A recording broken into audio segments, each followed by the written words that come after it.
सागर आनंद कंद भगवान की जय, आनंद भगवान की जय। परमादरणीय मंचासीन सदगुरुदेव महाराज जी और हमारे इस सत्संग पंडाल में, इस रजवाड़ी आश्रम में हमारे मातृशक्ति सम्मानित विद्या बहन जी और जी आई हैं।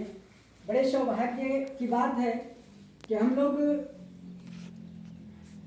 इस रजवाड़ी आश्रम के पवित्र धरती पर, जहाँ गुरु महाराज जी का असीम कृपा है, जो दया बरस रहे हैं इस रजवाड़ी के अंदर में, और हमारे पलामू के समस्त प्राणियों के रक्षा हेतु एक मोर्चा तैयार किए हैं गुरु महाराज जी।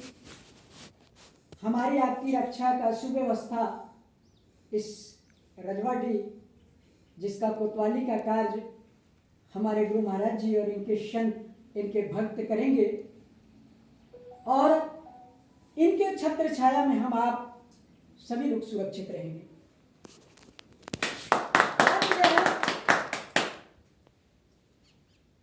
कि हमने चाहे जिस देवी देवता को मानते हैं, अपने इष्ट को मानते हैं, हम भगवान शिव को मानते हैं, राम को मानते हैं, कृष्ण को मानते हैं, बुद्ध को मानते हैं, पर हम अनेक देवी देवताओं को मानते हैं, पर हम तत्व से नहीं जानते हैं। हम जिनको मानते हैं उनकी रहस्य को नहीं जानते हैं। अगर हम जिनको जानते हैं, अगर उनकी रहस्य को हम समझ गए, तो हमको जरा सा भी अपने दिल के अंदर में थोड़ा संकोच नहीं होगा, और हमको किसी भी प्रकार का तर्क जो है करने की आवश्यकता नहीं पड़ेगा। जिस प्रकार से हम अपने पिता को एक साधारण इंसान के रूप में देखते हैं, तो हमारे पिताजी में बेटे के अंदर 1,00,000 अवगुण निकलता है। जब हम अपने पिताजी को एक इंसान के रूप में देखेंगे तो 1,00,000 अवगुण निकलेंगे, लेकिन अगर हम अपने पिताजी को एक सृष्टिकर्ता, अपने जन्मदाता के रूप में दिखेंगे, तो उनके अंदर से अवगुण जो है 0 हो जाएगा। इसलिए कि हमारे पिताजी मेरे लिए वह इंसान नहीं, बल्कि वह हमारे सृष्टिकर्ता हैं। ठीक उसी प्रकार से यदि हम जिस महापुरुष को मानते हैं, उनकी रहस्य को हम समझ लें, तो हमारा स्वतः ही खान पान सुधर जाएगा, हमारा वाणी सुधर जाएगी, हमारा तर्क जो है वह 0 हो जाएगा। पर हम तत्व से नहीं जानते हैं।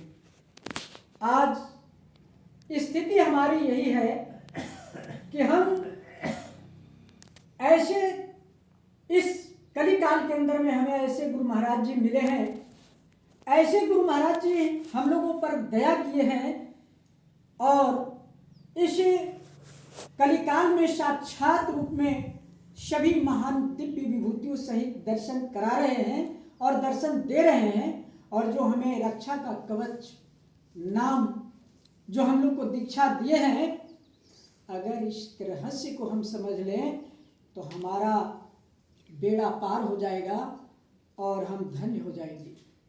जिस प्रकार से हम आज देखते हैं कि महादेव का भक्त कहे जाने वाले हम शिव भक्त कहे जाते हैं, और चीलम में गांजा डालते हैं और जय भोलेनाथ कर करके और दम लगाना शुरू कर देते हैं।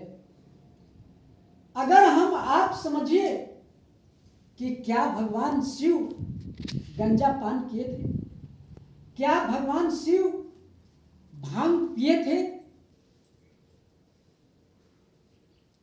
अगर हम इनकी रहस्य को, भगवान शिव की रहस्य को अगर समझ लें, तो भगवान शिव गांजा पिए थे, लेकिन यह घास नहीं पिए थे, यह चीलम नहीं चढ़ाए थे, उन्होंने गांजा, गांजा का मतलब क्या होता है जिसको उन्होंने पी डाला? गांजा जब एक गांजा क्या होता है, जो हमारे सर का बाल हो जाते हैं, हम क्या हो जाते हैं, गांजा हो जाते हैं, टकला हो जाते हैं। तो हमारी जिंदगी को, हमारे जीवन को टकला बनाने वाला कौन सा ऐसा कर्म होगा जो भगवान शंकर ने उसको पीने का मतलब क्या, गुस्सा पी गए, क्या कर दिए, गुस्सा पी गए, मतलब गुस्सा समाप्त कर दिए। यानी भगवान शिव जो है सो उसका असर समाप्त कर दिए, जो भक्तों के जीवन को टकला न बना दे, जो टकला बना दे, समाज में मान सम्मान पर ठेस पहुंच जाए, मान सम्मान चला जाए, जिंदगी में मेरा कोई अस्तित्व न हो, वह गंजा रूपी टकला न मेरा भक्त हो जाए, उसको उन्होंने समाप्त करने का, अस्तित्व को समाप्त होने से बचाने का शिष्य के अंदर में वह भाव को उत्पन्न कर दिया, वह दीक्षा दिया। भांग पी गए, भांग पीते थे। हमारा साधना में कौन सा ऐसा परिस्थिति है जो भंग कर रहा है, उसको समाप्त कर दिया। हमारे अंदर में कौन सा भाव उत्पन्न हो रहा है, कौन सा मोह आ रहा है, कौन सी सुंदरी आ रही है, कौन सी समस्या आ रहा है जो हमारा भजन में भंग डाल रहा है, जो हमारा साधना में भंग कर रहा है, जो हमारा ध्यान को भंग कर रहा है, जो गुरु महाराज जी में नहीं लगने दे रहा है, जो भगवान शिव में नहीं लगने दे रहा है, जो भगवान राम में नहीं लगने दे रहा है, जो भगवान कृष्ण के ज्ञान को नहीं समझने दे रहा है, वह कौन सी स्थिति है, उसको पी गए।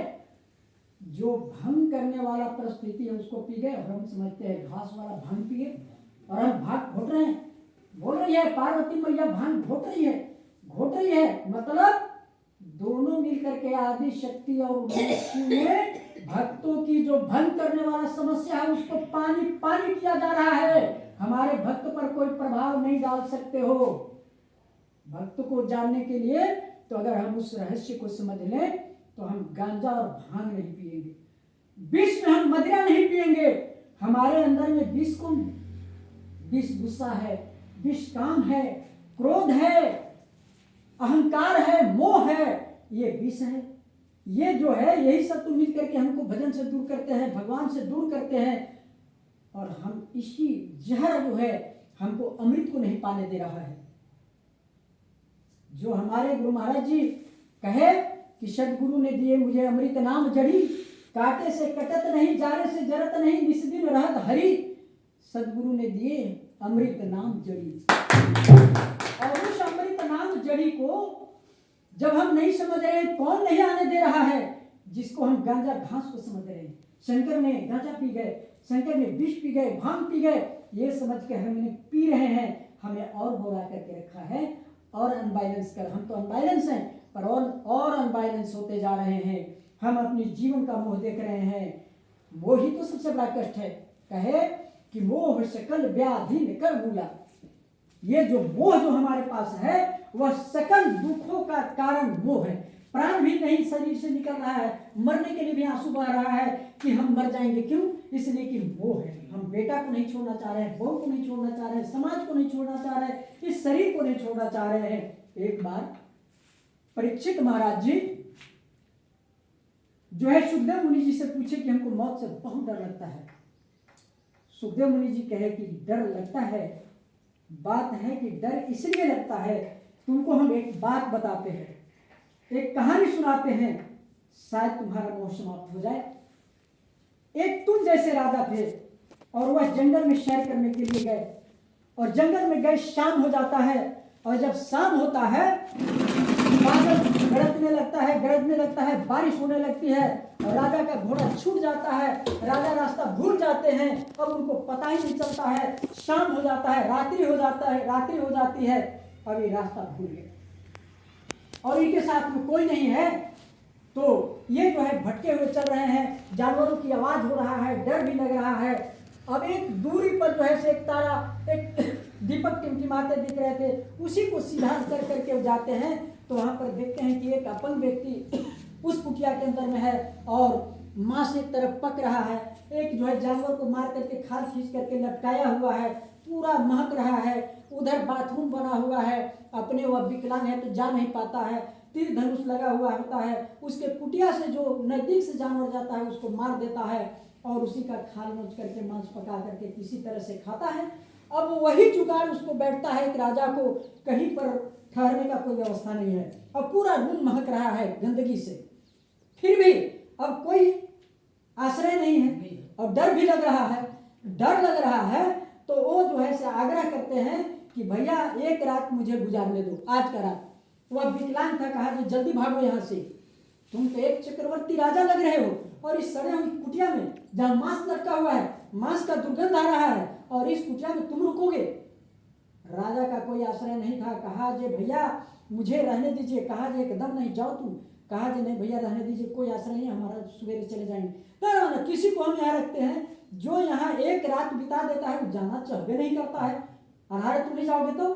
कहा जे नहीं एकदम जाएंगे। कहा जे एकदम चल जाओगे ना तो जहाँ ठीक है रहने के लिए कहा। एक तरफ ही चादर बिछा करके उसी महक में करेंगे क्या, बाध्यता है। एक तरफ डर लग रहा है, दूसरे की तरफ कोई सहारा नहीं है, एक तरफ चादर बिछा के सूते। रात भर में महक पूरे शरीर में घुस गया। अनहारे अच्छा लगने लगा। अब अनहारे राजा को कहे कि उठो, वह विकलांग व्यक्ति कहे उठो और जाओ अपनी मंजिल को तय करो। सूर्य उदय हो गए, सूर्य भगवान निकल गए, अब अपने रास्ते को देखो। कहा राजा कि बहुत अच्छा लग रहा है, अब हमको कुछ दिन और रहने दो, हम भी यहीं पर रहेंगे। वह कटार निकालता है। कहा देख रहे हो कटार, मैंने रात ही कहा था ना कि जो यहाँ रहता है जाना नहीं चाहता है। तुम कैसे नहीं जाओगे? तुमने कहा कि मैं सुबह चल जाऊंगी, फिर रहने के लिए तैयारी कर रहे हो, चलो हटो यहाँ से। सुखदेव मुनि जी राजा परीक्षित से बताए कि कहो क्या वह विकलांग अपने घर में रहने दिया उसका गलती था कि वह राजा की गलती थी? क्या वो रहने दिया इसलिए उसका गलती हो गया कि वह राजा का गलती था? तो राजा परीक्षित गुस्सा करके कहते हैं कि कौन वह राजा था जो आश्रय लेने के बाद भी और कुटिया छोड़ने के लिए तैयार नहीं था? सुखदेव मुनि कहे कि वह राजा तो तू ही है, वह राजा तू ही है, वह राजा तू ही है जो तुमको संसार का महक लग गया, परिवार का गंध लग गया, बच्चे नाती पोते का गंध लग गया, समाज का गंध लग गया, धन का गंध लग गया, दारू का गंध लग गया। अब इसको छोड़ना नहीं चाहता, पूरे गंध से शरीर भर चुका है, अब इससे प्रेम हो गया दुर्गंधे से। तो यदि हमको सार तत्वों को समझ लें तो हमको सत्य मार्ग पर चलने से कोई शक्ति नहीं रोक सकता। जैसे मां के गर्भ से आने वाले बच्चे को कोई शक्ति नहीं रोक सकता है, उसी प्रकार से गुरु महाराज जी के भरोसे रहने वाले भक्त को कोई अनिष्ट नहीं कर सकता है। यह अकाट्य सत्य है। पर हमको भरोसा और विश्वास के साथ गुरु महाराज जी के सानिध्य में रहना है और हमको यह नहीं देखना है कि हम 2 हैं 4 हैं। आप याद करिए, हमारी जन्म तो नहीं था हमारे, लेकिन जिसने देखा उन्होंने कहते थे कि महात्मा गांधी 2-3 ढोलक लेकर के झाल बजाते चलते थे, देश आजाद करा लेंगे, कमाने वाला खाएगा, लूटने वाला जाएगा। लोग हंसता था कि क्या देश आजाद हो जाएगा ये 2 के झाल पीटने से? पर दिखा दिए, देश आजाद हो गया। हमारे गुरु महाराज जी हैं, हमारे हंसी महाराज जब थे तो एक समयाना का कोना नहीं भरता था, लेकिन आज उन्हीं का बीज रोपा हुआ है कि जहां भी प्रोग्राम होता है जगह कम पड़ जाता है। आप देखिए, तो इसी तरह से हम एक नहीं है। गुरु महाराज जी जब हमारे तो हमारे साथ पूरी दुनिया है। तो इसलिए कहा आइए 2 लाइन के लिए कि हम लोग 1-2 नहीं हैं, हम लोग अनेक हैं। जहां गुरु महाराज जी पूरे संसार है। तो घर घर अल्लाह